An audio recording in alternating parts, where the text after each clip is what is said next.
Welcome to Geopolitics Universe. In today's video I will be discussing and explaining the new financial alliance between Russia and Saudi Arabia and the way they are crushing the US economy. But first, I would just like to welcome you to Geopolitics Universe. This is a channel where we share the latest news, rumors, and insights into all things on geopolitics. You'll be able to find news surrounding all things to do with geopolitics. I would really appreciate it if you could please like and subscribe.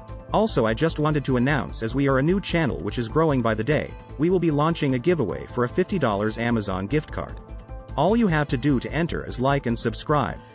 The giveaway winner will be announced in due course. Now let's carry on with the video. Saudi Arabia is seeking to raise oil prices at a crucial meeting in Vienna, in a move set to anger the US and aid Russia.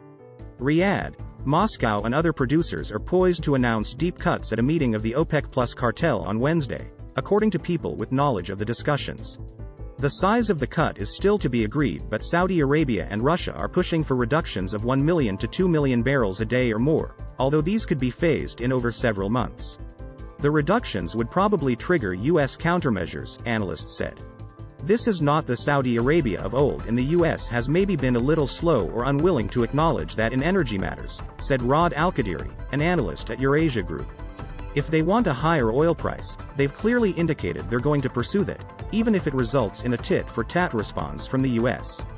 Wednesday's meeting of OPEC members plus other producers was hastily convened at the cartel's headquarters in Vienna, with ministers rushing to the Austrian capital for what analysts have billed as the most important gathering in years. Russia's top energy official, Alexander Novak, is expected to attend and is understood to support a substantial production cut, with Russia's oil already trading at a large discount as European buyers have turned away. A person familiar with the discussions said the cuts would be made from existing production, not quota levels that some OPEC Plus member countries have been unable to fulfill after years of mismanagement and underinvestment. Such a cut is likely to have a big impact on prices, which fell over the summer in a fillip to the electoral chances of President Joe Biden's Democrats in U.S. midterm elections next month. Prices remain high by historical standards and, with the likelihood of a large production cut becoming clear, Brent crude, the international benchmark, rose to $91.50 a barrel on Wednesday, up 8% since last week. Tensions between Saudi Arabia, the world's largest crude oil exporter, and the U.S., the world's largest consumer, come as analysts warn of a deepening global energy war triggered by Russia's invasion of Ukraine. Riyadh and Moscow have stepped up pursuit of production cuts to halt the slide in oil prices, which have fallen from about $120 a barrel in early June, a drop that has hit Russian state revenues. The U.S. wants to restrict Russia's oil revenues to starve its military of funding, making Saudi Arabia's cooperation with Moscow a source of tension between Riyadh and the White House. Helima Croft, a former CIA analyst and head of commodities research at RBC Capital Markets, said Russia was likely to turn its attention to disrupting oil markets, having already cut most of its gas supplies to Europe. "We think more asymmetric, disruptive acts are coming as we head into winter," she said. The risk of further US-Saudi strains comes more than 2 months after Biden traveled to Jeddah to meet Crown Prince Mohammed bin Salman and said the kingdom would take additional steps to increase oil supplies. The White House's efforts to lower U.S. petrol prices included months of shuttle diplomacy with Gulf oil producers, calls for U.S. shale producers to increase supply and releases of oil from emergency stockpiles. Just last week, Brett McGurk and Amos Hochstein, 2 senior Biden administration officials, visited Saudi Arabia in the latest of a series of bilateral meetings. In August, U.S. Energy Secretary Jennifer Granholm told refiners to build domestic inventories rather than exporting more fuel. She warned that the U.S. government was otherwise prepared to consider additional federal requirements or other emergency measures. The Biden administration has been weighing restrictions on exports of refined petroleum products, and has discussed the possibility with oil companies, according to people familiar with the discussions. A significant OPEC Plus supply cut would increase the likelihood of such a move, the people said.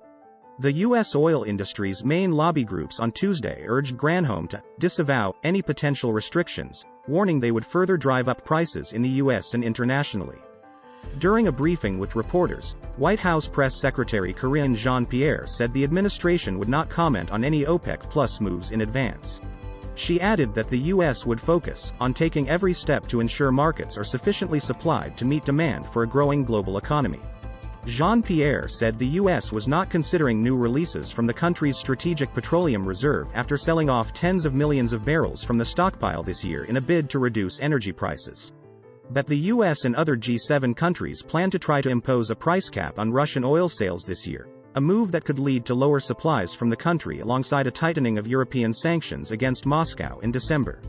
OPEC Plus producers worry that the price cap planned only for Russia now could later become a precedent for wider use against other producers, said Bob McNally, head of Rapidan Energy Group and a former advisor to the George W. Bush White House.